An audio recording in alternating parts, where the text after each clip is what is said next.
Heidi Roizen is one of the most influential people and has a great mind and strategies for networking and creating new opportunities. On her website it says, "I'm a venture capitalist, corporate director, Stanford lecturer, and recovering entrepreneur and mom."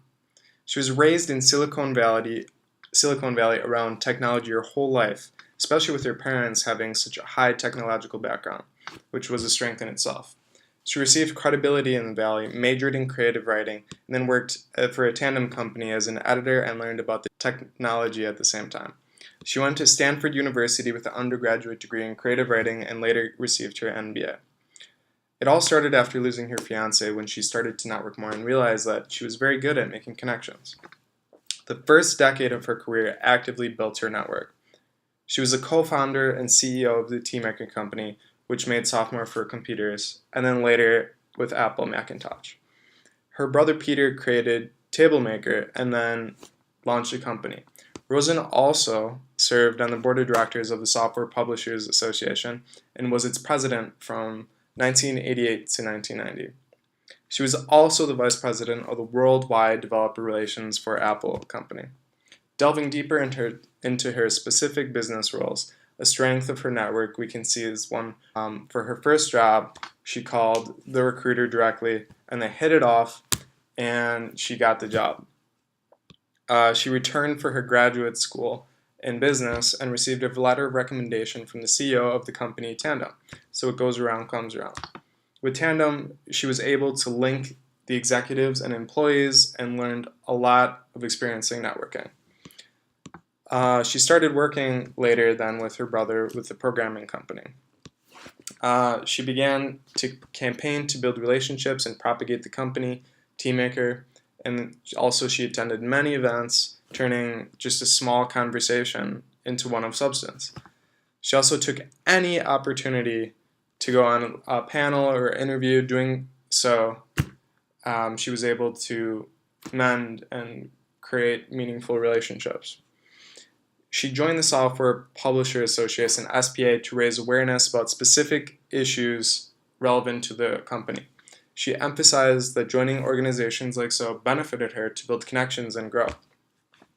Her willingness to invest time in developing relationships with people and whom she simply found interesting and smart as opposed to power paid off throughout the years.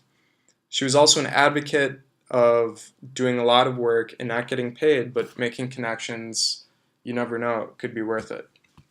Eventually, she sold the company after it reached $15 million in sales. Then later at Apple, she had to network and build and ask favors for people to not leave during its hard times, and was able to because of her vast network system.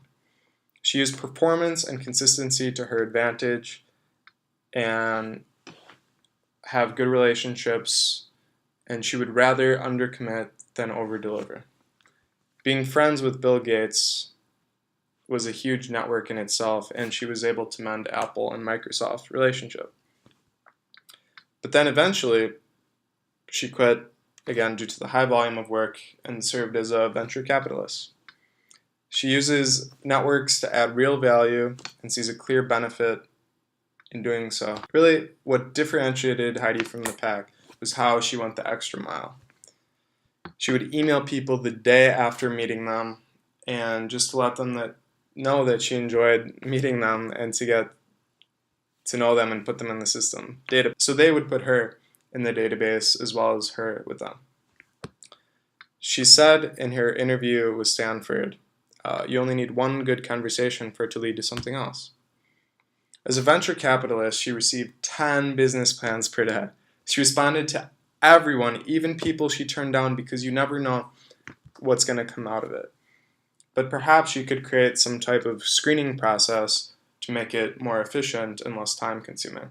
She also had many dinner parties connecting people, and it would make it a more relaxing, easy way to get to know people and make connections. She was genuine, down-to-earth, and non-pretentious. I also watched her interview with the Stanford Graduate School of Business called Networking is More Than Lots of Names. And some of the key advice I got out of it was, she said the importance of negotiation, accounting, marketing in her courses that she took. She also said the importance of saying no. It even doesn't matter how good you are or how powerful you are. Even to Bill Gates, she said sometimes she had to say no. But it's a constant battle and a constant adjustment, and you have to turn some things off to be able to do some other things. Sacrifice. There are many other specific reasons in which contributed directly to Roizen's success. In the reading give and take, we can say that hard work, talent, and luck are some key things that were part of her success and were apparent in how she gained power and influence. She is a giver as to her emails and responding to everything in the midst of knowing that sometimes things will not turn out, and recognize potential in others from any conversation at any event. She became a part of a group with common goals and rising together, and that was a big part of her influence. Also, one of the main things of persuasion are you like people, and then people like you back. So she showed sincere appreciation and interest was a key in her persuasion. She also used reciprocity, always responding to emails, which is time-consuming but influenced her networking success. She was also very consistent and reliable, and used dinners to ease the tension and make talking easier. Her network was so big because she chose to do shared activities principle, connecting through relatively high-stake activities that connect you with diverse others and forge ties and trust and value.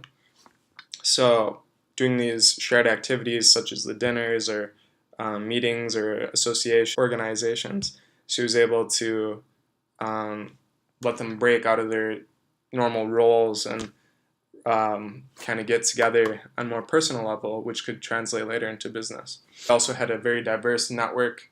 Instead of using the self-similarity principle or the proximity principle of these little things that she did through psychology, perception, all the experience that she culminated to create her huge network. So, hope you enjoyed this video and learned a little bit about Heidi Roizen, and hopefully you can translate that into your own lives. Thank you.